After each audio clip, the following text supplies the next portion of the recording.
Welcome to It Takes a Village, Raising Resilient Kids in Today's World. My name is Dr. Ann Bergen.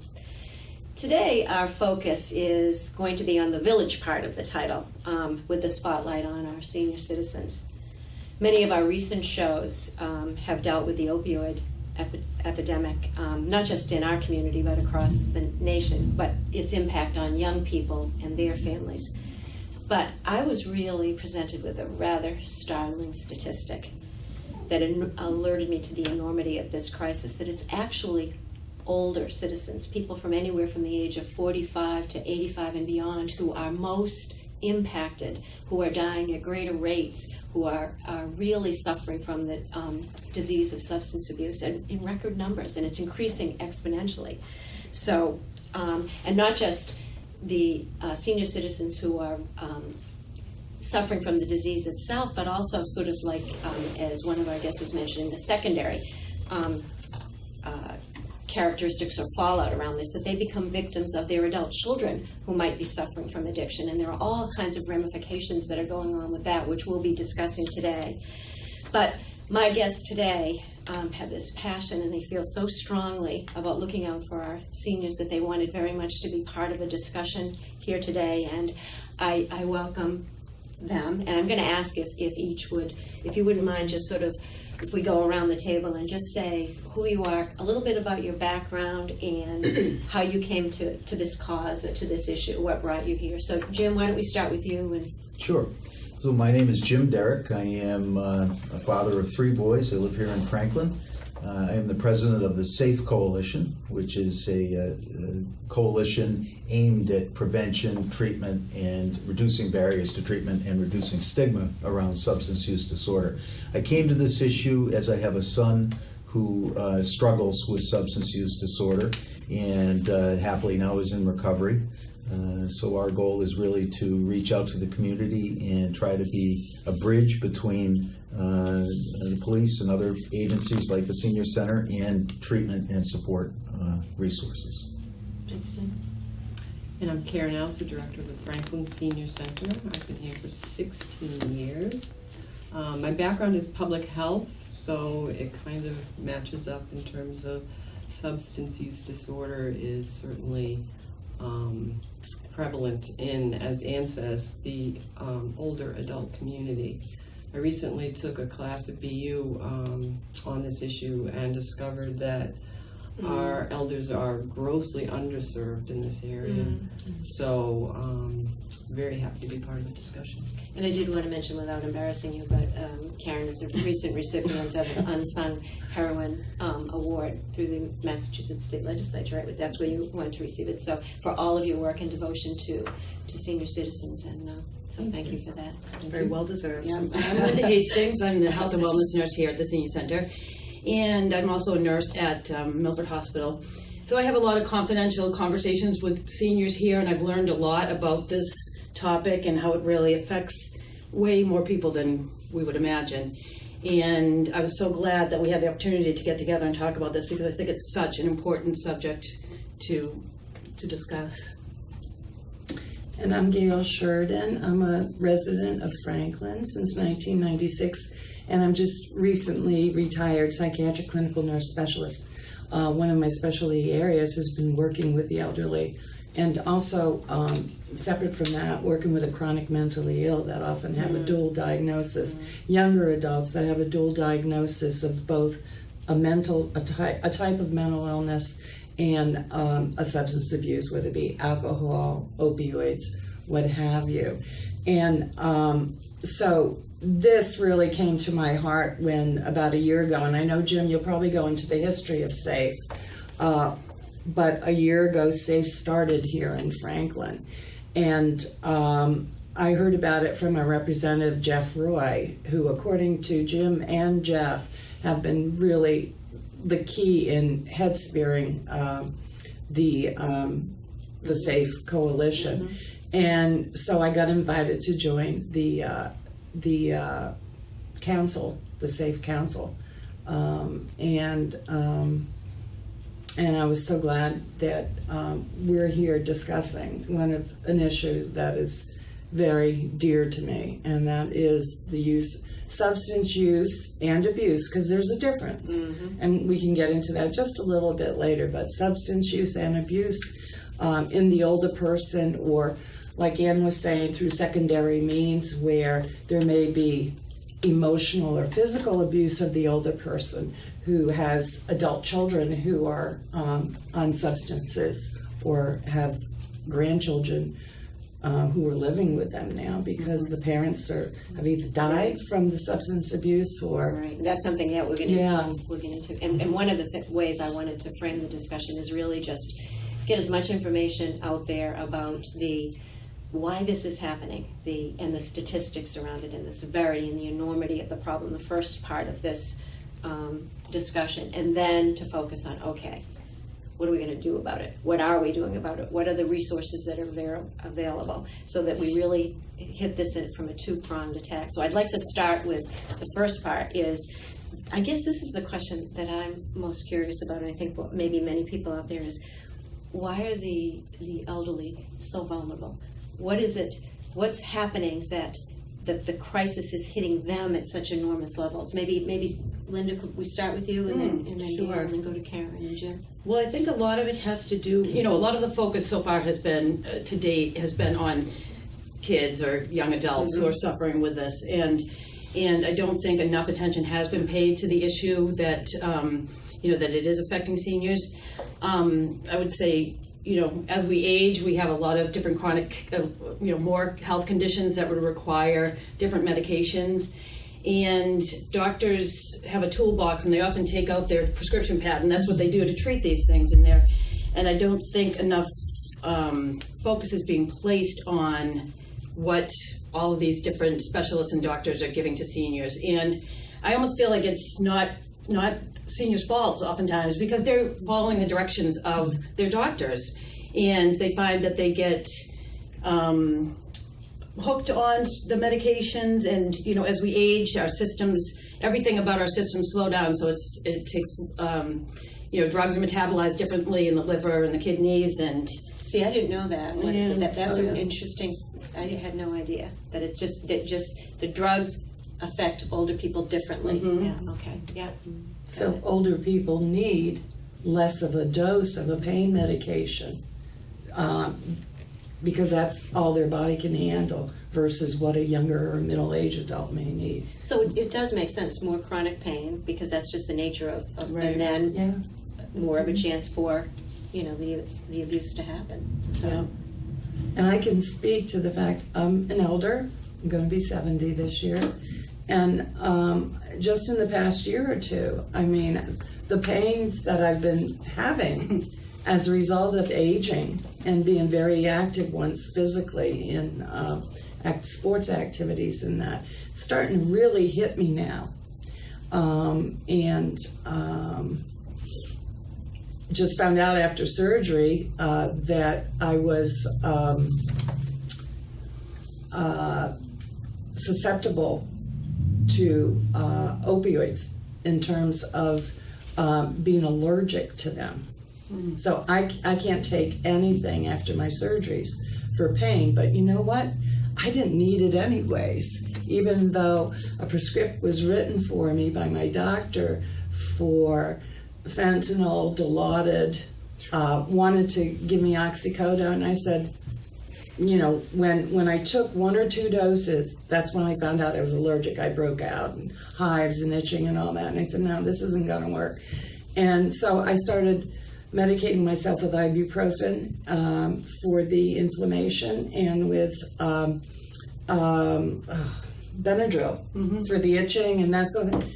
And that took me through for the next 6 or 8 weeks beautifully. So Gail, some you would days say I didn't need it. over prescription then is and what I was going to ask Yeah. Karen is, you said you just came back from sort of all the latest research that's out there from what and your own experience, but what you've just learned recently. Can you tell us a little bit more about the full impact of this and what maybe some of the stuff you learned from that you could share with us? Absolutely.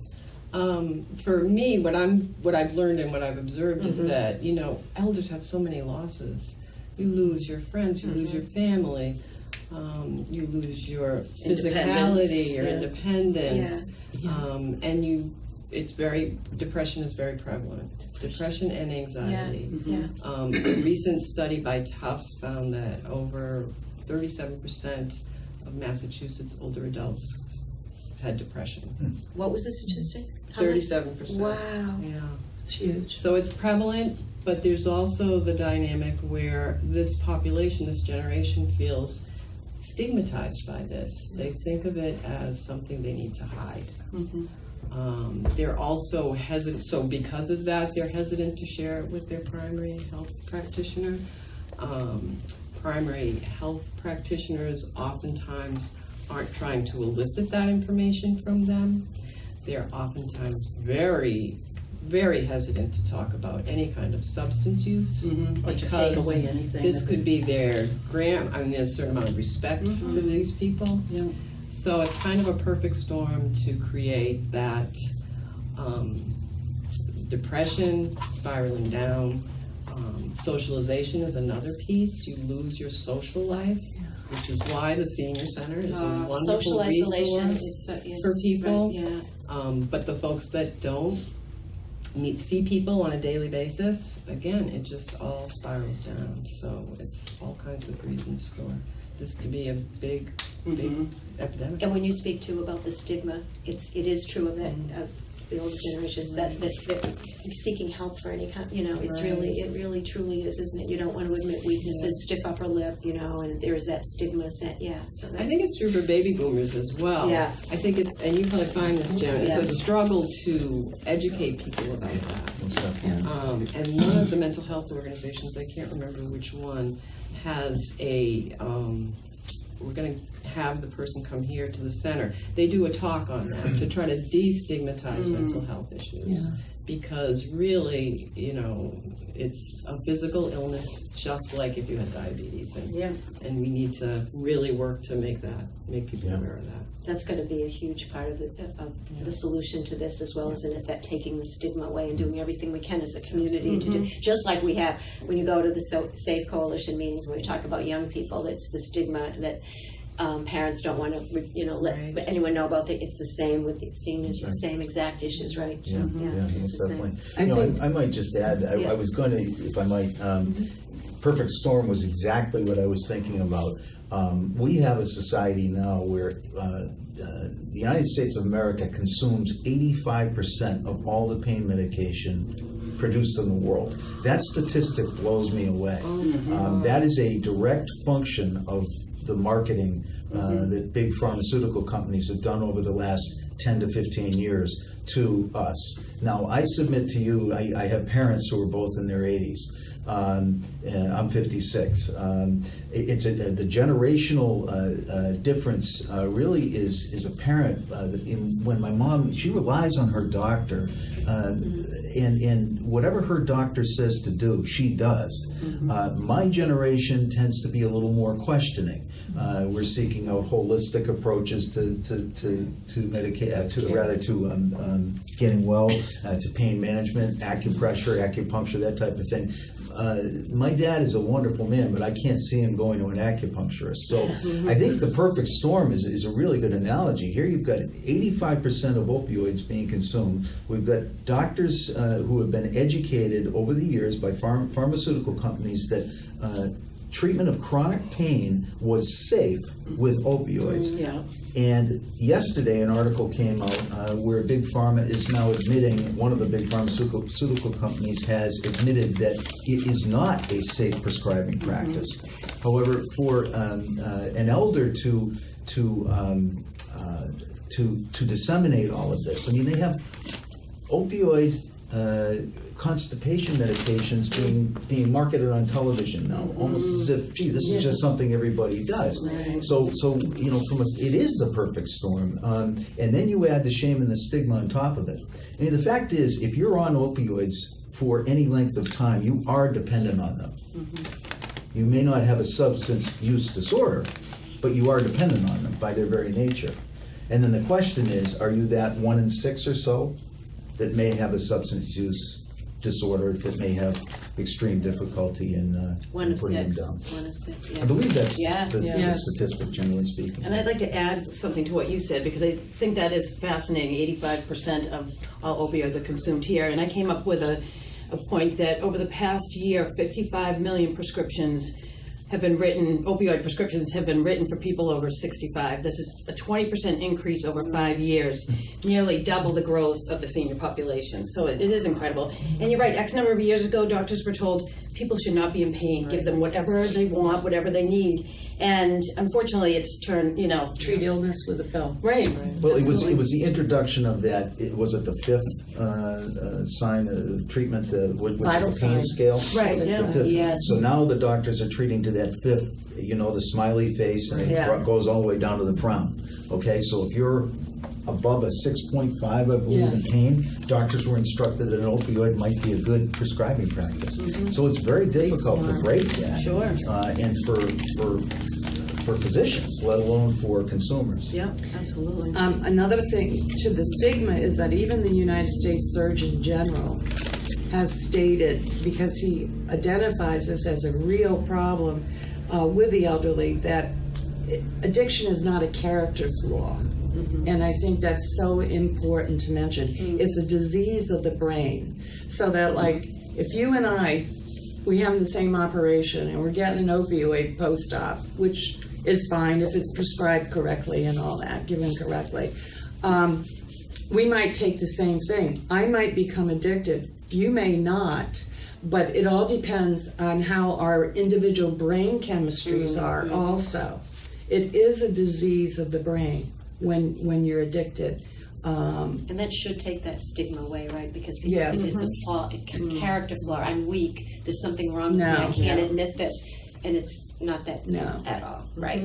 Also, the Surgeon General noted that there are 2 million people in the United States, and I don't agree with this number, but there are 2 million people who got addicted to opioids through prescribing by physicians, not someone else's meds and all that, but through prescribing by their doctors. And there's got to be a lot more than that from my own experience in nursing and your experience and what you all are seeing, because it's just so underreported. I mean, think about it, and let's address the elderly, because that's what we're here to talk about. When an older person goes into an emergency room because they're confused, or they're slurring their speech or whatever, they get medications maybe for it, or they get misdiagnosed. They might get diagnosed with a dementia, or initially thinking that's what it is, when in fact they're not. The doctors are not taking a good history of what medications they are and asking very specifically what kind of pain medications you are on. And that's going to be helpful too when we talk about, because especially when senior citizens or elderly people go in to a doctor, to have maybe someone with them who can also ask the doctor Yes. these questions too. Because when we think about solutions and how we deal with this, it's a lot of times it's the family members who have to be advocates and asking those questions That's right. and That's a staying good on top point. of that issue there. But I was going to ask you, just for my own edification, because not everyone gets addicted. What are the even if I'm one of the people taking the medication, or a family member, what do the symptoms of abuse look like? How do we know, so that we can be on top of that, even if it's myself? What questions do I start? Is this a bad thing now? And then family members looking for it. How do we answer that? I'd like to address that Yeah. along with Linda. I'm sure you have something to say about that. First of all, is a racing pulse. If it's over 120, that's really racing. That's what they call tachycardia. Profuse sweating. Now I'm sweating now, but it's because how warm I got this time with the camera, because it's so colorful. Because we have to look good. Yes, I Decided that. have to look, Yes. especially at my age. The restlessness, the inability to sit still. I mean, oh yeah, Interesting. we're not even talking minutes, sometimes half a minute or what, up and down. Can I ask one question? Are you talking about these symptoms if you Addicted. stop taking the medication? Yeah, and or- you're withdrawing, I'm You're withdrawing, sorry, okay. yes. Oh, these are withdrawal. Okay. Yeah, Okay. but still, yeah, someone may be restless, agitated, having GI symptoms, cramping, nausea and vomiting, loose stools or diarrhea, tremors or muscle twitching, yawning a lot. Pupils are very dilated. Some pupils get dilated to the point where you can't see anything but the pupil. That they're in big trouble then, if that's the case.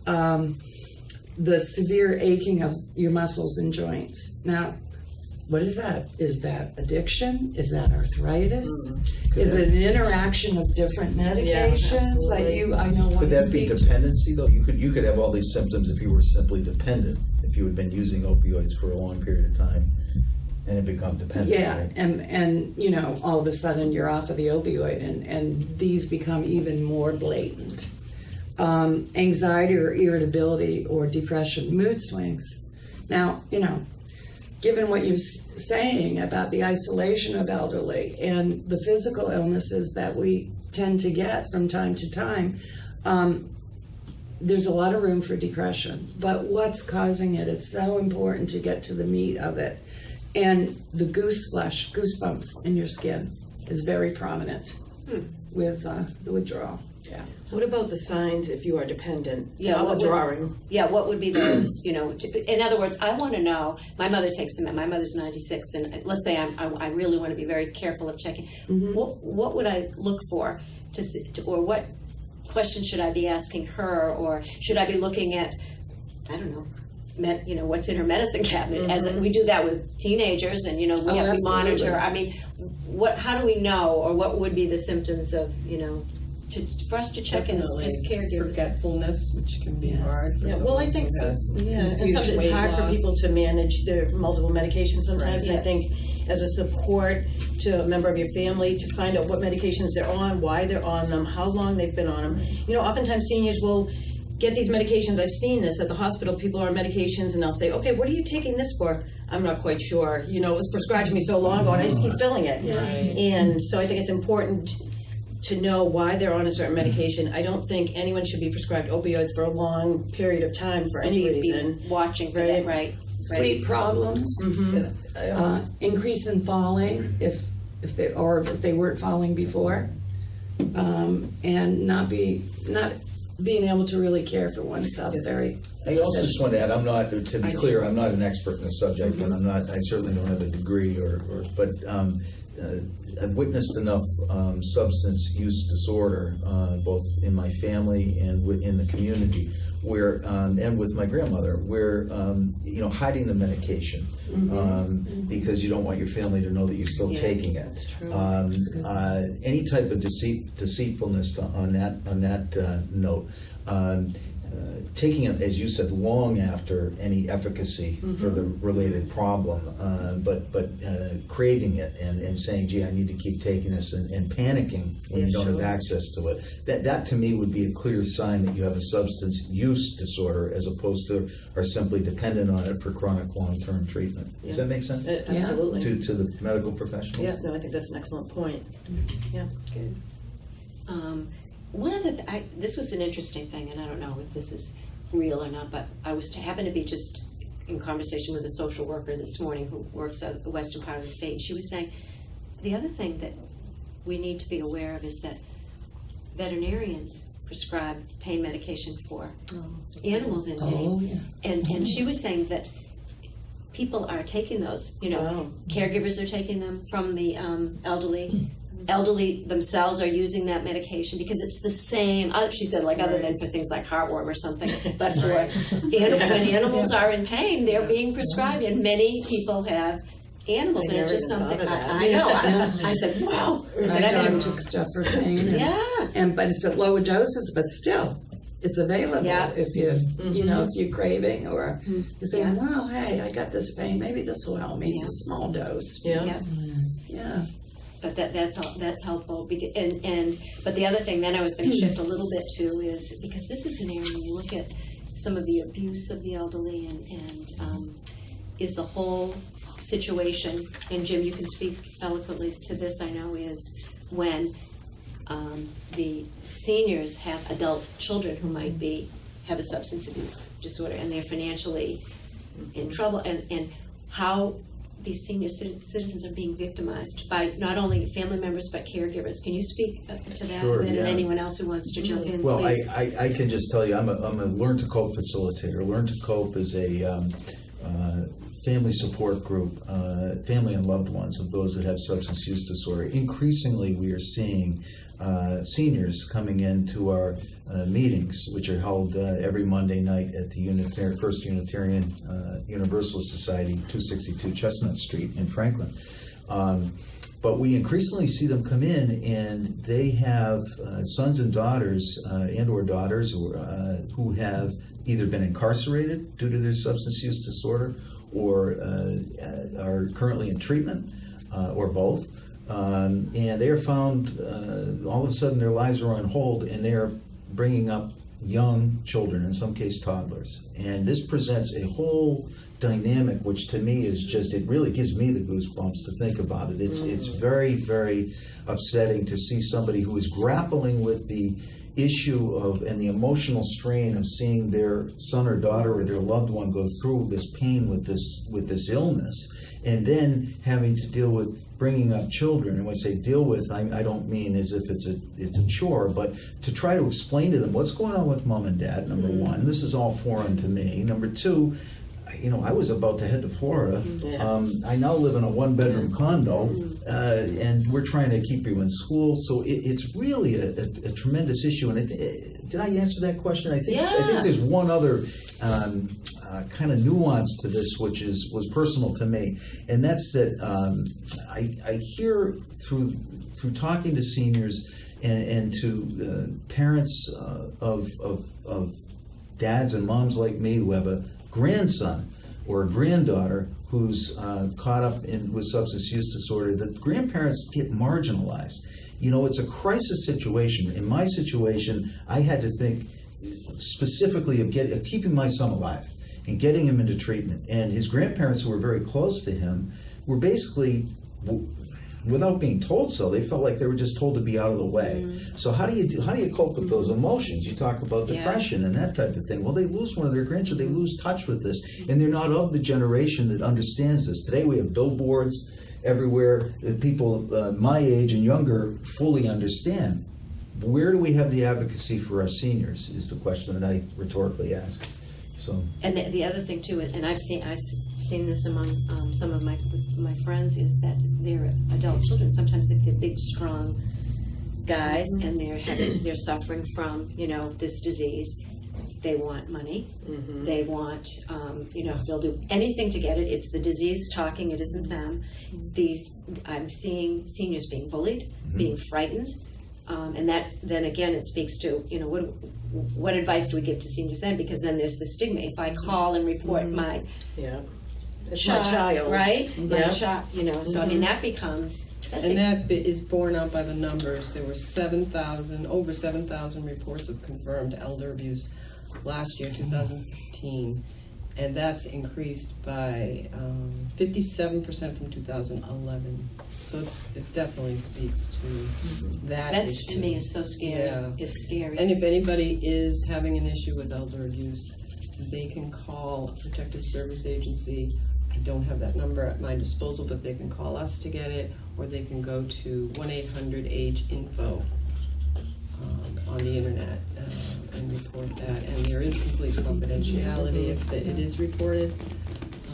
But it's a crisis. But you know what, and you speak to social isolation, but that the more that people are touching base with seniors and finding what's going on in their life, and then if you become aware, if it's a friend or someone who's a victim, is to call for them, right? Or to don't let them be a victim of this, and exactly. Karen, I think what you just mentioned, I wasn't aware of that that crisis number, and I'm so glad to have that as a resource. We hear, when I go to the recovery community, and I attend a lot of recovery community events, in meetings, AA meetings, NA meetings. People in long-term recovery will say very quickly that they transition from stealing from their parents to going to their grandparents very quickly because their grandparents were easier targets. Right. And again, it's their illness, and they have tremendous remorse once they're in recovery. But I'm so glad to know that resource because there are a lot of them that are dealing with this, seniors struggling with this. Or if they are getting treated for it, they're in a nursing home or they're in an emergency room and you're accompanying them, and you see a care provider being verbally abusive to them or physically abusive to them, that's the resource you can call. I mean, I had to do it several times as a nurse because I saw that, unfortunately, by healthcare providers. And if I didn't do it, well, I would do it, first of all. But for people who don't, particularly healthcare providers, they can be sentenced for that. Right, you're a mandated reporter. Yeah, That's our big mandated reporter. Yeah. But that's why, especially, again, we're looking at solutions and things as family members being aware of who's caring for, in their home, right? And Right. really vetting them very, very carefully and monitoring the drugs in the house, right? And, Yeah. and money and all those things, and seeing, because caregivers, it's increasingly becoming, Yeah. not to disparage anyone, but it's just out there, and the disease is terrible and it's impacting, Anything else we can think of in terms of resources for seniors, what else we can and should be doing, where there are areas that, as a community, as a society, that we have to put more, we need more conversations like this, right, to bring it out into the open more and take the stigma away. Can you think of other things? There's a senior center. We just signed on to a regional grant for a mental health initiative for older adults in Great. Franklin. Beautiful. So we have just recently hired a mental health clinician who will be able to do assessments, Wow. interventions, referrals, and we're hoping to get that going within a month. Wow. So that's going to be a super resource. We're going to work together with the Fire, Police, Board of Health, Housing Authority That's great. to put together a group to make the best of that resource. So we're very excited about that. Anybody that has any questions can call the Senior Center, 508-520-4945. But it's right, you were speaking about the mental health aspect of opioid or any kind of, it's what's the word you use? Collaborate. Collaborative. Yeah, Well, the resource. whatever, they both, no, when. Co-diagnosis or That's the dual one. diagnosis. Dual diagnosis. I'm sorry. It was gonna come. Okay, anyway, yeah, so that, to have that, yeah, that's good, yeah. To speak to what Karen basically said is it's so important on our local level. I mean, there are things being done now as a result of the opioid crisis we're currently in that are happening and changing laws both on the federal, state, and our town level. And Jim, you may want to speak to this about the collaboration with the Norfolk District Attorney's Office, the police, because there's so many good organizations and people involved in bringing us help for this issue. There is. I'm sitting here listening to Karen, and I'm getting an education. I'm so thrilled that we have this resource here in this community, the Senior Center, under Karen's leadership, because I travel around a lot, around the county, Norfolk County, the state of Massachusetts, and recently down to Atlanta to the National Opioid Summit, and you just don't hear a lot of this. So please, I hope this community does take advantage of this, and we certainly will align with you Yes, to get to definitely. disseminate that. But we do, the Safe Coalition does partner with all types of agencies, police, fire, social service agencies, our courts, and schools, absolutely. But we do hold drop-in centers once a week, alternating weeks in Milford and Franklin, and those drop-in centers are basically resource centers for people that have loved ones or they themselves want treatment for substance use disorder. And I was just reviewing the statistics before I came down here, and about 20% of the people that we see are over the age of 55, coming in for treatment for themselves. Okay, so that was a little alarming to me when I went through that. We have a sister organization down in East Bridgewater, and their number is a little bit higher. It's about 30%. So it really is bearing out how important this conversation is right now. But our goal is really to partner with people to help people get help. this system, that of substance use disorder treatment, is so broken. It is so broken, and for somebody who's young and energetic and looking for treatment, it's almost impossible to run the maze between insurance, finding a bed, we call them beds, but a spot to get treatment. It's very, very difficult. For a senior citizen managing this, along with the stigma, I can only imagine. And so, this is a very inspiring dialogue to be having because we've got a lot of work to do, and I can see we're off to a good start with the senior center here. But I would imagine things like sectioning elderly people. Section 12. Using Section 13 12. or Using 35. Section 35, right? There are a Can you number explain of what ways. that means, just Sure. for purposes of, yeah. So a section, let's start with Section 35. Section 35 is part of the Massachusetts general law. It is a law that was put in place in order to help somebody protect a loved one or someone that they feel, it doesn't have to necessarily be a direct link, a police officer could section somebody, that they feel is in imminent danger to themselves or to others, okay? So in this case, if you had somebody, and it could be an elderly person abusing opioids, and you were concerned that they were going to overdose and die, and you had evidence to that fact, so you had possibly a hospital visit for an overdose-related systems, excuse my hand, if you had police involvement or any type of real concern, medical issues, you could take out an affidavit. Those affidavits are available online. You can go to mass.gov and look for Section 35. Importantly, Norfolk County has the Mass Bar Association. In Norfolk County will provide you with free legal advice. And there's an 800 number if you go to the SAFE Coalition. It's www.safecoalitionma.com. That number is listed there, so you can get a lawyer on the line, and we will actually send an angel out with somebody to go out and help them take advantage of this. And what does a section look like? You go into court, the person would be brought into court, you would have an opportunity to tell the judge why you felt this person needed treatment. And again, this is somebody who is not willing to admit A, that they have a problem, or B, they need treatment. And then the court would help place them in a facility. It's certainly not the best way. It's not your first option probably, but if you are really in fear for somebody's life, it's a great way to go. Section 12, on the other hand, is mental health related, and that's where a person is involuntarily committed for mental Danger health. to themselves or other. Yeah. Yeah. And I've personally, not as a clinician, but as a friend of someone, had unfortunately the opportunity to petition a friend of mine that I didn't realize was an alcoholic until I went away for a week, and she stayed at my house to take care of things, and I came back and all my alcohol bottles were drained, and she burned some stuff. And I got a hold of her parents, and I said, we're going to petition her. We're going to take her, because this is the only way she's going to get help. I talked to her first, and she was in bad denial. So it took us a few days. I think it works a little bit faster now, but her parents watched over her for a few days until we could get a meeting with the judge. And he really listened. He really did. And they committed her to an inpatient sober.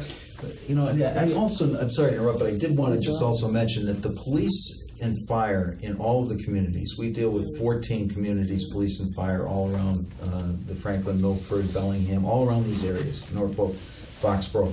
And we have a police chiefs and fire chiefs roundtable once a month. These are departments that you can call. You do not have to worry about calling. There is no stigma, shame at all. They want to help. If you call any of these police departments and tell them that your loved one is having a problem, ask to speak for the chief, to the chief. Call us, call the SAFE Coalition, call the Senior Center, but reach out. Don't suffer in silence, because all of these agencies are highly aware of this problem. We are aligned. We're in a position now, because of the great work of people like Karen and the SAFE Coalition, Jeff Roy, and what Gail's been doing and the hospitals are doing. We're all trying to tackle this really as a village. I mean, to use the title of the program. And there is no shame in it, and you will receive help. And I think that's a really important thing to know. But the big fear, Jim, is that they're going to haul the person off to jail, to reassure the police and fire are not doing that. They're That's not. the bit. I won't call because I can't see them in jail or being locked up because I'm the one who called, and but it's not. They're just so trained and they're so empathic and compassionate, and they understand the nature of the disease and That's right. And they have Yeah. the resources, And they they'll have direct you to the exactly. right place. That's what they're doing now Yeah. is helping you get help rather than punishing people. Right. We're in the process right now of collaborating on a grant where the Milford Police Department has it. We hope to get it here in Franklin shortly, where we will actually have ride-alongs. So you'd be able to call in the police, say, if you think I have a problem, and a police officer, plainclothes police officer, in a unmarked car will escort a recovery angel, age-appropriate recovery angel, and a social service worker to assist your loved one and help them arrive at the decision that they might want treatment. And you Can you too, explain- because you'll need support, I mean, that's the other thing, that's what they're there for also. I just in had a addition question, to the- if you could tell us what a recovery angel is? Oh, sure. Sorry, I keep throwing that word around. Sorry, but thank you. I like the sound of it, so They're great, really- I want to hear more. Yeah, the recovery angels are great. This is, first of all, not my idea, not our idea. This was something that I believe we got from East Bridgewater, but Yeah. all the coalitions kind of cooperate with ideas. Recovery angel is a word for somebody who is in long-term recovery themselves, goes through very specific training to become part of the support team for our coalition. So when you have somebody that has a substance use disorder or their family, you can get somebody who has the illness themselves. They're in long-term recovery, and they can come out and provide support from a first-hand knowledge of what's going on. It's a lot different dynamic than having someone like me or someone that doesn't have substance use disorder. Sure. I love it. How many do you have? We have 6 right now that are fully trained. Excellent. And That's more great, that'll be isn't it? coming- Yeah. coming up That's a online. great idea. But it does, this is a great conversation, piques my mind that we need a senior representative. That one, wouldn't that be Yeah. good? Yeah. That would be great. I have one final question, which may be too big to deal with, I don't know, but I keep going back to the idea of social isolation. And we have elderly people who are living, they're not coming to the senior center. They're home and they don't have any support system. How do we know that they're okay? I mean, I'm just curious, is there stuff we can do as a community to find them and to somehow pull them out or get to talk? I don't know, because we seem to. That is a seemingly intractable problem. Yes. And I dealt with it a lot because there are people who say, I'm never going to a senior center. I'm not old. Now, those people could be 80 or 90 years old, but I've heard it. Yeah. So they're not coming, or at least they don't think they want to go. If they came here for any reason, like sometimes they might come to borrow some medical equipment or come to our cafe because a friend say, oh, come to the cafe with us. They love it. Mm-hmm. Because the senior center is not people playing bingo and, coloring. The senior center is, thanks to Linda, a health and wellness center. This It is so good. like a gym. Yeah, so much We energy. have fitness and dancing and art and music and writing. It's a cultural center. Really, it's a bad name, and that's the problem. Senior center doesn't describe. But you're absolutely right, because I took a Zumba class and it was good. Yeah. I'm telling you. And I said, yoga. yeah, it was, but you're right, the old concept that it's bingo and that Right. we're so condescending to seniors, like they don't have brains or that they're not Exactly. vital. Exactly. And we're not, I mean, they, me. But it's So it's not what people think. We're stigmatized, I guess, in a way. Yeah. People have an idea about what a senior center Yeah. is, but it has changed. And this town of Franklin has built this beautiful facility. They're expanding it. It's just, it's Disneyland. I gotta tell you, it's a great place. There's wonderful people. It's wonderful for social engagement, which we all at this table know is the best thing for our mental health. But there are those folks who are just never ever, they're just not built that way, they're not wired that way, they're not social people. So that's, And they also I have think, opioid dependency and be at home, and that could be a And- symptom of not reaching out. exactly. Not, And those are the people that I think are their toughest, really intractable. But don't you think in today's world that that it's almost like everyone needs to keep an eye on his or Yeah, her neighbor, absolutely. right? And just be aware if you know there's an elderly person there and not coming out or whatever. Find a way to connect and see if they're okay, right? Yeah. It seems like Yeah. we're not doing enough of that we stuff. need to look out for each other. Yeah, right, Absolutely. right. Yeah. One way is through home care agencies. Some of them have behavioral health nurses that can go out to the community just for a visit with an elder person, get a relationship established. So maybe through that relationship, then they can be brought into the senior center, and it's a step-by-step process, but I've had that experience in Speaking of that, we've actually had a primary care physician recommend that someone come, and they came and they loved See, it. that's great. So if we could get more of a connection Yeah. that way, because That's a good idea. yeah, that would be immensely helpful. I can't leave this conversation without mentioning Narcan. Yeah. Narcan is it's actually nasal naloxone is the generic form of this medication, but it is the opioid overdose reversal drug. It's a nasal spray. It's very simple to use and works dramatically well. And the reason I wanted to mention this is recently, the singer Prince, who I could never imagine was 50 some odd years old, but now Chaka Khan. and Chaka Khan.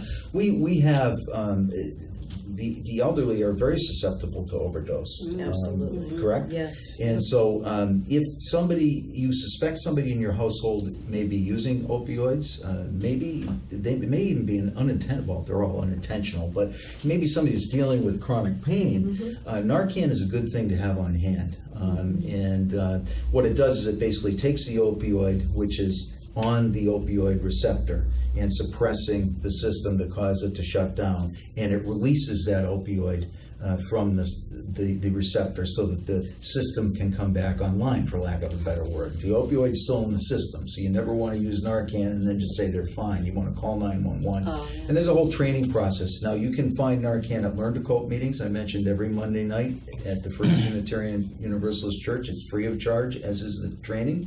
You're welcome to come and receive that. Very interesting. And secondly, there is a standing order in the state of Massachusetts where all pharmacies offer Narcan. So, and I highly recommend CVS Pharmacy on East Central Street in particular, and Walgreens as two places that when we recently did a field survey, really did well. It scored highly. I just didn't want to leave That's it. I No, never that's- knew that. So I it's never free knew of that charge. If either. you went to CVS, they would just give it to you? No, or- CVS you pay for But it, at or Learn to insurance. At Insurance. Learn to Cope, you get it free of charge. I see. Wow. That's very interesting. Isn't that I didn't know that. Never knew that. Great. I do want to see, I don't know if maybe anyone in the audience had any questions before we wrap up, or, I have a question, please. For the Narcan, it has to be ordered by the doctor, by the physician?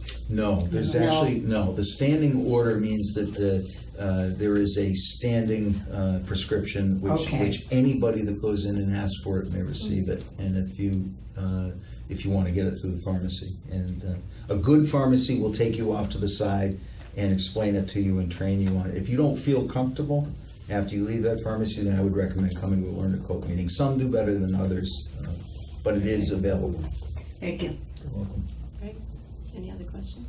I wanted to thank everyone. This was really an important discussion, and I think we need more of them. I do, and get it out. And I'm going to see if we can get this out on the town website, this copy of this program, so it goes out to the whole community, in addition to appearing on cable television and regularly scheduled. So I want to thank everyone for watching today.